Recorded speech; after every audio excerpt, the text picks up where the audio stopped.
पुणे शहरामध्ये जी बैठक पालकमंत्री अजितदादांच्या अध्यक्षतेखाली झाली त्याच्यामध्ये शेती व पिण्याच्या पाण्याच्या बाबतीतली चर्चा झाली। कुकडी प्रकल्पाच्या माध्यमातून माझ्या मतदारसंघामध्ये नगर जिल्ह्यामध्ये तसंच करमाळ्यामध्ये जे पाणी येतं ते कुकडी आवर्तन हे 1 मार्चला सुरू व्हावं अशी विनंती केली। त्यांनी मान्यता दिली। आम्ही त्यांना सांगत होतो आवर्तन हे 40 ते 42 दिवसाचं व्हावं, पण किती दिवसाचं होईल याच्यावर तरी अजून काय फायनल झालेलं नाही। ते 36 म्हणत आहेत अधिकारी, पण आम्ही विनंती केली कुठल्याही परिस्थितीमध्ये 40च्या खाली ते आवर्तन नको। आणि एक त्याच्यानंतर सुद्धा जून महिन्याच्या आसपास अजून एक आवर्तन आपल्याला करावं लागेल, मे एंड आणि जूनला, असेही त्यांना विनंती केलेली। पण 1 मार्चला कुकडीचं आवर्तन हे सुटत आहे। घोड प्रकल्प हा 1 मार्चला त्यातून पाणी सुटणार आहे आणि त्याच्यानंतर आमदार ठरवतील असं त्याच्या पुढचं आवर्तन हे दिलं जाणार आहे। तसंच सीनेचं जे धरण आहे माझ्या मतदारसंघामध्ये कुकडी प्रकल्पातून तिथं पाणी दिलं जातं। मी हा मुद्दा मांडला, या बाबतीतली चर्चा झाली। दुर्दैवाने माझ्या मतदारसंघातले माझे जे विरोधक राम शिंदे त्यांनी तिथं पाण्याची जरूरत नाही असं सांगितलं। म्हणजे खरं तर आश्चर्यच आहे, एखाद्या लोकप्रतिनिधींनी पाणी आपल्या मतदारसंघात यावं यासाठी प्रयत्न करावे, पण त्यांनी सांगितलं तिथं पाणी त्यामुळे कुकडीतून पाणी देऊ नका असं त्यांनी तिथं सांगितलं अप्रत्यक्षपणे। त्याचं दुर्दैव आहे, पण आम्ही सुद्धा या बाबतीत लढणार आहोत। कुकडीतून सीनाच्या धरणात पाणी द्यावं, त्याच्यावर आमची 22 गावं आहेत आणि आष्टीला सुद्धा पाणी कधी आधी पाणी कमी पडलं तर दिलं जातं।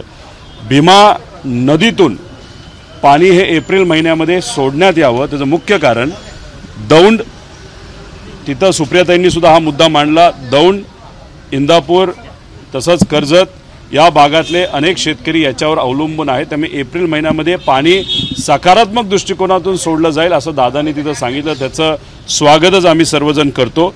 त्याच्याचबरोबर उजनी प्रकल्प आणि इतरही ह्याच्यातून शेतकऱ्याला जी काय पाणीपट्टी लावली जाते त्याच्यामध्ये 5 ते 6 पट वाढ केली गेली आहे। हा विषय जेव्हा आदरणीय अजितदादांसमोर मांडला तेव्हा दादांनी अधिकाऱ्यांना सांगून GR येत आहे त्याच्या बाबतीत नक्कीच शेतकऱ्याला कुठेतरी सवलत ही दिली जाईल असं सांगितलं। त्याचंही स्वागत करतो। तो GR कधी येईल हे बघावं लागेल।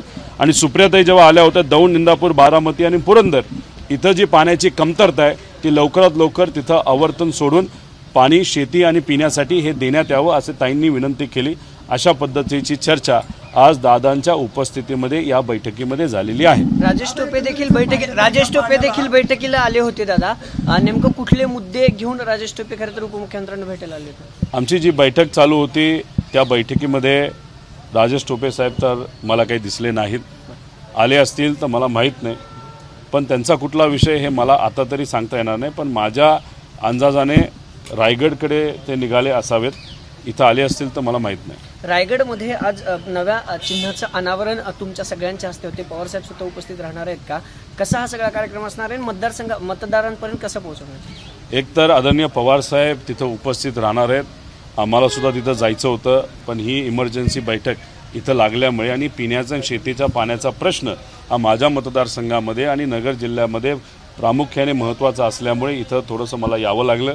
तिथं पोहोचता येईल का हे बघावं लागेल, पण हे चिन्ह घेऊन जाणं हे तसं सोपं आहे।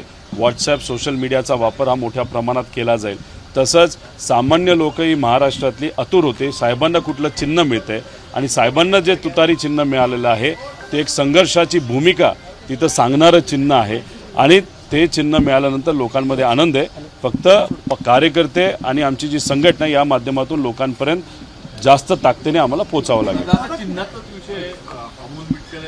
आवाहन केलेलं आहे जितेंद्र आव्हाडांना की त्यांनी तुतारी वाजून दाखवली तर 1 लाख रुपयाचं बक्षीस या ह्याच्या गोष्टीत बोलत नाही। काही राज्याच्या हितासाठी, लोकांच्या हितासाठी एखाद्या विचारवंताने जर मुद्दा मांडला असेल आणि त्या डिबेट करायचं असेल तर मी डिबेट करायला तयार आहे। दादा, सिंधुदुर्ग रत्नागिरी जुन्नरकरांचा विरोध होताना एकंदरीत पाहायला मिळतो। जुन्नरमधली जनता असेल, आंबेगावमधली जनता असेल, ती या आवर्तनाला विरोध करताना पाणी किती आहे, कसं आहे या बाबतीतला अधिकाऱ्यांनी तिथं आराखडा हा मांडला। तिथं सर्व आमदार होते, नेते होते, दादा पालकमंत्री आणि या जो प्रकल्प आहेत पुणे जिल्ह्यातले त्याचे ते अध्यक्ष आहेत, त्यांच्या मार्गदर्शनाखाली ठरलेलं आहे 1 मार्चला आवर्तन सोडायचं आणि ते सुद्धा आम्ही विनंती केलेली आहे 40 दिवसाचं असावं. आता 40 का 36 का 38 हा निर्णय दादा घेतील, पण तरीसुद्धा खालची लोक जी आहेत ते खऱ्या अर्थाने 40 दिवसाचं नाही तर 42 दिवसाचं आवर्तन मागत आहेत. दादा मिटकरी जे आहेत एका IPS अधिकाऱ्याला फोनवरून गुन्हा दाखल विषयी दमबाजी करतानाचं ऑडिओ क्लिप व्हायरल झाले. अकोल्याचे IPS अधिकारी बच्चन सिंग यांना ते विनाकारण वाद घालताना फोनवरून विचारतात. एक तर ज्या व्यक्तीबद्दल तुम्ही प्रश्न विचारत आहात त्यांच्याबद्दल जेवढं कमी बोलाल तेवढं चांगलं आहे. पण एक सांगतो, या महाराष्ट्रामध्ये जे काही लाभार्थी आहेत, नाही तर ज्याला आपण मलिदा गँग म्हणतो, नाही तर जे काही असे पदाधिकारी आहेत त्यांना असं वाटतं की सत्तेत ते आहेत म्हणजे ते हिरो झालेत, ते सगळे बॉस झालेत, अधिकाऱ्याला नीट बोललं जात नाही, अधिकाऱ्यांचं निलंबन केलं जातं, सामान्य लोकांचे मुद्दे, सामान्य लोक जेव्हा साहेबांच्या बाजूने बोलतात नोकरीवरनं काढलं जातं, त्यांचा आवाज दाबला जातो, धमकी दिली जाते.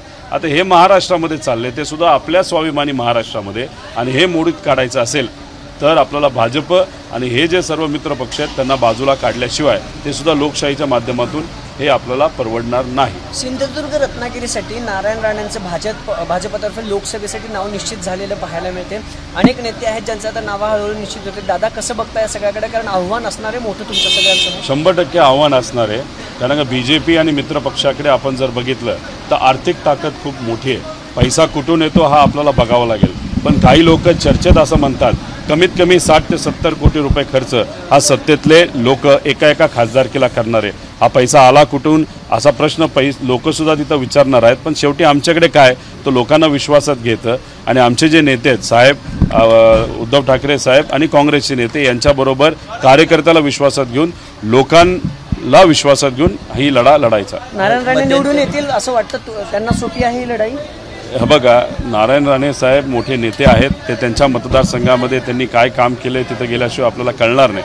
पण मध्ये भाजपने मुद्दामून त्यांच्या माध्यमातून मराठा समाजाचे असतील नाही तर इतरही काही महत्त्वपूर्ण मुद्द्यांवर जे काही वक्तव्य करून घेतलेले आहेत त्याचं नुकसान कदाचित त्यांना होऊ शकतं, अशी चर्चा लोकांमध्ये आहे. नितेश राणेंनी पुन्हा एकदा वक्तव्य केलेलं आहे की ते आमची सत्ता असताना पोलीस आमचं काय बिघडू शकते. 100% त्यांचा पोलीस काय बिघडू शकत नाही.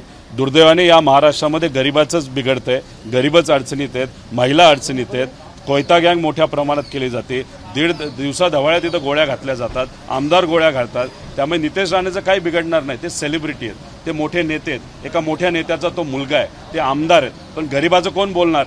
त्यांना कदाचित सागर बंगला वाचवेल, या नेत्यांना सागर बंगला वाचवेल. अरे पण सागर बंगल्याला हेही सांगा ना, गरिबाला वाचवा, गरिबाच्या अडचणी सोडवा. पण सागर बंगला फक्त नेत्यांसाठी आहे का, गरिबासाठी नाही का? आज या महाराष्ट्राची परिस्थिती बिहार आणि उत्तर प्रदेशपेक्षा विचित्र झाली आहे. तर याच्याबद्दल लक्ष घालण्यापेक्षा नेते आणि जे स्फोटक वक्तव्य करणाऱ्या लोकांच्या बाजूने सागर बंगला हे दुर्दैव आहे. दादा, महाविकास आघाडीचा मेळावा जो आहे तो पुण्यात होते, सगळे बडे नेते आपल्या मेळाव्याला उपस्थित राहणार. काँग्रेस भवनमध्ये मेळावा पार पडतोय. पुणे लोकसभेची तयारी महाविकास आघाडीतून सुरू झाली असं समजायचं?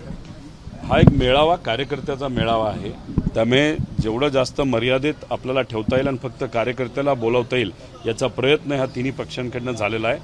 नक्कीच सभेला प्रतिसाद चांगला येईल, तिथं मोठे नेते येतील आणि आपापलं भाषण तिथं करतील आणि येणाऱ्या लोकसभेसाठी त्याची मदत नक्कीच होईल. जी तुतारी आहे ना दादा, बारामती लोकसभेमध्ये दौरे वाढताना पाहायला मिळत आहेत. बारामती लोकसभेमध्ये सुमित्रा पवार उभी राहण्याची चर्चा आहे. आदरणीय पवार साहेबांच्या पार्टीच्या बद्दल काही प्रमाणात आम्ही सांगू शकतो. सुप्रियाताई तिथं तुतारी या चिन्हावर लढणार आहेत. राहिला प्रश्न घड्याळ नाही तर भाजपचा, त्यांनाच खरं तर विचारलं पाहिजे की त्यांचा उमेदवार कोण आहे. सुजय विखे पाटील म्हणतात तुतारी वाजेल की नुसतीच हवा निघेल, हे काही दिवसांमध्ये समजेल. सुजय विखे पाटील साहेबांना असं विचारा, दिल्ली दौरे तुमचे का आता गेल्या नजीकच्या काळामध्ये वाढलेत, त्यांचंच तिकीट कापलं जाईल का काय, अशी चर्चा सुरू झाल्यानंतर अमित शहाला 10 वेळा तुम्ही, अमित शहा साहेबांना 10 वेळा तुम्ही भेटता, त्याच्यावरनं हवा कोणाची निघाली हे एकदा लोकांना तुम्ही कुठेतरी सांगा. आणि हवा काढणारे लोक हे तुमच्याच पार्टीतले आहेत का हे सुद्धा लोकांना तुम्ही स्पष्ट करा. दादा, शेतकरी नेते सदाभाऊ खोत यांनी एक ठिकाणी बोलताना असं म्हटलेलं आहे की शरद पवार आधुनिक काळातले शेतकरी काय होतं? हे बघा, कोणाबद्दल बोला तुम्ही? खोत, सदाभाऊ खोत साहेब बोलताना काय बोलतात? शेतकऱ्यांच्या बाजूने लढत असताना आम्ही नाटक करत होतो, दुधात पाणी टाकायचो. आता शेतकऱ्यांसाठी लढत असताना तुम्ही मनापासून लढलं पाहिजे. तुम्ही जर खोट्या मनाने लढून एकदा सत्तेत गेल्यानंतर शेतकऱ्याला तुम्ही विसरत असाल आणि त्यांच्याबद्दल तुम्ही मला जर प्रतिक्रिया विचारत असाल तर मी तरी नक्कीच त्यांच्याबद्दल काही बोलणार नाही. आभार. तर रोहित पवार यांनी कालवा समितीच्या बैठकीमध्ये उपस्थिती दर्शवलेली होती. आपल्या मतदारसंघातील पाण्याच्या प्रश्नासंदर्भात अजित पवारांशी चर्चा केल्याचं त्यांनी सांगितलंय. एबीपी माझा, उघडा डोळे बघा नीट.